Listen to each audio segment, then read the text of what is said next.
Meanwhile, while you still had no idea I was behind these two actions, I asked you if I could write a blog about my experiences on the show. You gave me your approval, but you probably had no idea what it would turn into. I'm not sure I even knew what it would turn into myself, but let's just say that the blogging led to several serious repercussions for you. I may have begun the blog with what I thought were good intentions, but eventually it turned to an 80-page saga. My biggest mistake in writing this blog is that I made no attempt to hide you or the show's identity.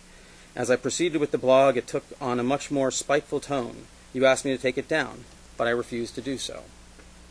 One night I finally confessed to tearing your posters down. You told me you had had enough and asked me to stay away from you and the show. It wasn't an unreasonable request, but my state of mind at the time caused me to react to the news even worse than when you first asked to take a break.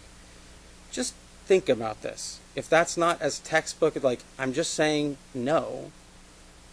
And so, of course, if, she's going to drive around my house, she's going to turn it into a terror campaign.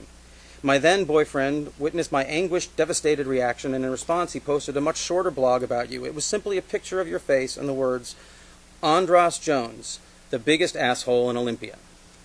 Directly into the camera. Andras Jones, the biggest asshole in Olympia. And this kind of made me that, in a lot of ways. He did take the blog down reasonably quickly, but it shouldn't have gone up in the first place, and probably would not have if he didn't feel he had to protect me due to my conflicted emotional state. Unfortunately, word of his blog spread quickly around Olympia, and I know that you and many other people saw it before it was removed. So now I'm some weird sex toy in whatever's going on with them, being battered back and forth. Oh, there's no passion in our relationship, let's go beat up on Andras. Let's go pick on the Jew. All this blogging only created further tension, as I know our blogs inspired many friends and fellow Chaos colleagues to contact you with questions, criticisms, and in some cases outright hostility. Still, I continued blogging until May, and once I finished, I continued to refuse to take it down. I'm going to say again, from my standpoint, this is not coming from one person. This is coming from my colleagues at Chaos. This is coming from invisible foes who I don't know, and Tammy and Merwin, of course, were assisting. We have nothing to do with any of this. You're crazy. You're crazy. You're just crazy, man. I understand now that the combination of my blog, the calls, and the emails from my friends, and my vandalizing your posters must have given you the impression that I had quite a posse out to get you. Although it was all much more haphazard and emotional than that, I can see now that the situation must have been terrifying for you, which I believe is why you contacted the administrators at Chaos about this harassment. At one point, I was asked by Chaos General Manager Jerry Drummond about my blog, and I told him where to find it. I do not know which staff members actually read it, but nobody at the station asked me to take the blog down or stop harassing you. Possibly because, even if they had read it, I did not disclose the full extent of my actions. If somebody had spoken to me, I would have stopped.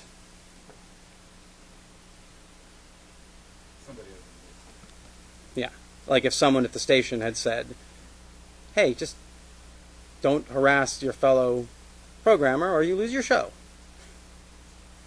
Instead, she got you, instead, I'll let her tell you. I'm sorry, whenever I read this is how it goes in my head. It would be a much longer chapter. Not this part, I didn't edit this part, but the other parts of me talking about it.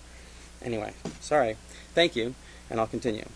Instead, I continued to target you. One night when I was at the Brotherhood Tavern, some friends and I sat around drinking and noticed that your show was mentioned in The Stranger. We decided to write comments along the lines of Andras Jones is a sexist asshole above the advertisements inside several of the magazines, and then merely left the stack of magazines back in the pile. At the time, we thought this was funny. I can see now that it was an example of a pattern that you were of harassment you were contacting the Chaos management about. After you lost your show, yet another action I took involved contacting an organization that you were working with, and, out of a misguided sense of fear, filing a complaint against you. This was at another station that I was after Radio 8 Ball was after. She's calling this other station, filing a complaint against me. This was a mistake, as it could have resulted in damaging your reputation, and ironically, though I believed at the time I was protecting my own reputation, probably did damage to mine. As I realize now, that was a case of jumping the gun.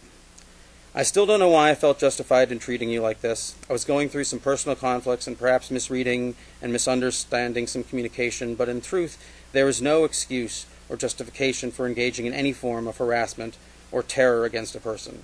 Mostly I'm sad I waited this long to come clean about everything I did to you. I can't imagine how I might react if I were on the receiving end of the actions I took towards you. I know I would have certainly felt threatened. I don't know how it must have felt for you, but my guess is that it would have created a very scary, ongoing feeling of possible sexual harassment.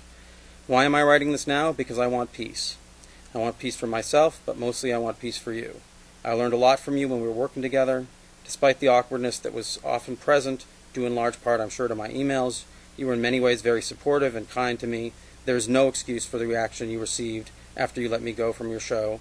I do believe that by not admitting the full truth or speaking to the managers about the situation myself, I might have helped to create an environment which led to your dismissal from the station. I am hoping that when people at Evergreen and or Chaos read this, they will re-examine your case, and if they don't, I think it's important that you know the truth. I hope you can find it in your heart to forgive me. Sincerely, Tamara Tillinghast.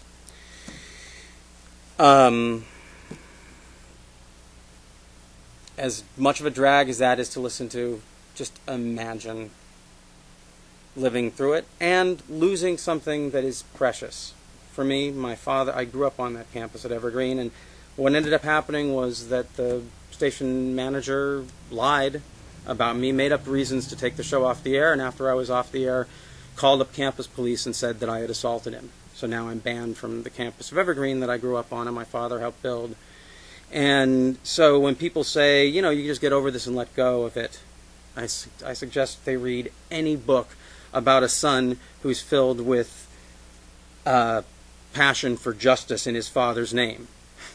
It doesn't end. No matter how enlightened or how much I give up my attachment to it, it always comes back to this cannot stand. And